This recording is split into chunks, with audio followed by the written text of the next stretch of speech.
Bonjour, je suis Madame Diko Mariam Semega. Je suis la fondatrice et la promotrice de la société Nissa SARL et je suis également consultante en gestion de projet dans un cabinet de conseil.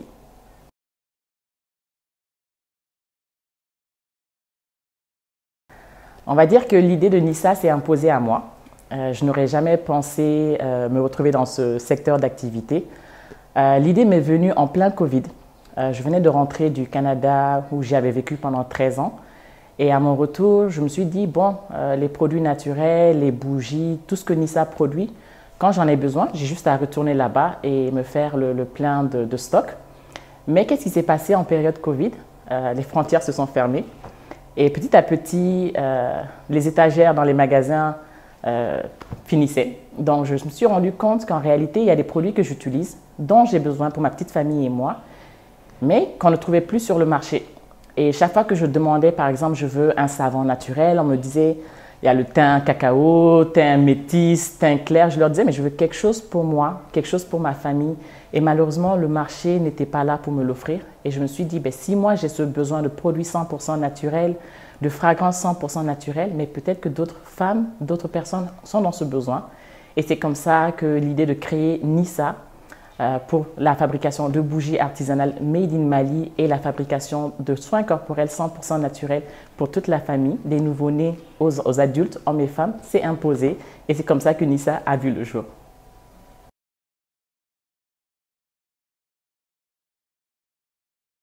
Déjà, il faut savoir que Nissa signifie femme en arabe.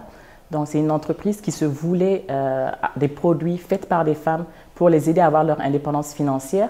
Et en termes de qu'est-ce que nous faisons, ben, tout simplement, nous faisons du travail artisanal. Donc, nous faisons de la fabrication artisanale de bougies made in Mali, senteur Rousselan, qui permettent de parfumer les pièces sans exposer la famille à la fumée. Nous faisons également tout ce qui est soins corporels 100% naturels, qui vont des savons 3 en 1, c'est-à-dire le même savon qui sert pour le corps, le visage et les cheveux, donc parfait pour les petits budgets du Malien, sachant que la conjoncture nous force à serrer, à attacher la tuque, comme on dit au Canada, donc attacher sa ceinture. Donc nous faisons tout ce qui est produit 100% naturel, savon, déodorant, baume à lèvres, vraiment tout ce qu'on peut utiliser au quotidien et tout ce qu'on peut utiliser aussi pour se détendre et profiter de la vie.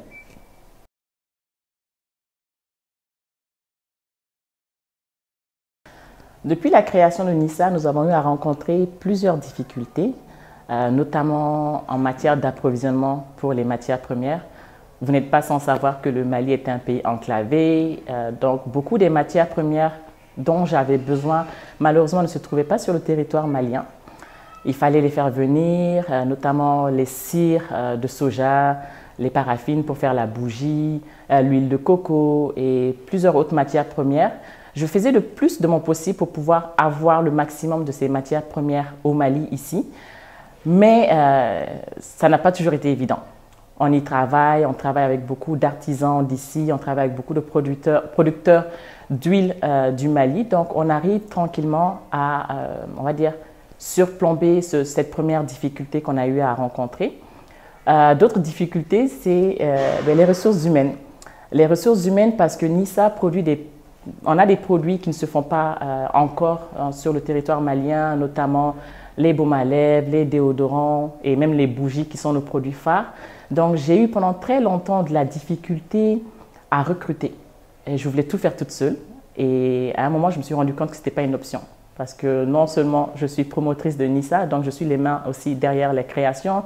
Il fallait que je fasse la gestion des réseaux sociaux, que je fasse la production, que je fasse la commercialisation, que je m'occupe de ma petite famille, étant donné que j'ai 3 petits-enfants, que je fasse mon rôle de gestionnaire de projet. À un moment, j'en perdais un peu la tête. Et ça a commencé à se répercuter au niveau familial. Les enfants qui me disaient, ben, finalement, on n'aime plus que tu fasses des bougies parce que tu ne passes pas de temps avec nous. Et à un moment, j'ai réalisé que ça ne marcherait pas ainsi. Si je voulais que Nissa grandisse, il fallait que je fasse confiance, il fallait que je recrute. Donc depuis, cette difficulté qui était l'une des plus grandes difficultés, on va dire ça aussi, on commence à la surmonter. Donc j'ai pu avoir une équipe avec moi, certains qui assurent la commercialisation, d'autres qui m'assistent dans la production et tranquillement, on arrive à aller de l'avant.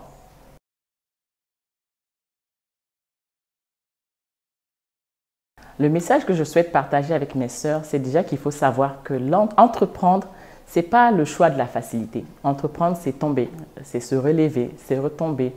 C'est de réfléchir à comment ne pas tomber la prochaine fois en se faisant aussi mal. C'est de voir comment est-ce qu'on peut améliorer les choses. Ce n'est pas le travail du paresseux. Entreprendre, c'est vraiment faire des sacrifices. Et c'est de faire des sacrifices pour lesquels on ne regrettera pas. Entreprendre, c'est faire ce qu'on aime. Et c'est surtout ça qui nous donne le carburant nécessaire pour aller de l'avant. J'entends très souvent des sœurs poser des questions. J'ai un budget de tel, j'ai un budget de 100 000, un budget de 200 000. Qu'est-ce que je peux faire avec? Moi, je pense que ce n'est pas la question qu'il faut se poser. C'est déjà se poser la question de qu'est-ce que j'aime faire? Lorsque vous savez ce que vous aimez faire, là maintenant, vous pouvez regarder est-ce que le marché est ouvert à ce que j'aime faire? Est-ce que le marché va acheter ce que j'aime faire? Parce qu'il vous faudra, dans l'entrepreneuriat, pouvoir avoir le carburant nécessaire de poursuivre lorsqu'on va rencontrer les difficultés. Et si vous ne faites pas quelque chose que vous aimez, vous allez très difficilement pouvoir aller de l'avant. Donc, mon conseil, si je devais le résumer, assurez-vous d'entreprendre dans un domaine que vous aimez et non dans un domaine qui se dit peut-être populaire. Parce que les tendances changent et si vous êtes dans quelque chose que vous aimez, vous aurez le courage de poursuivre. Alors que si c'est par popularité, il y a des fortes chances que ça ne puisse pas fonctionner comme vous le souhaitez.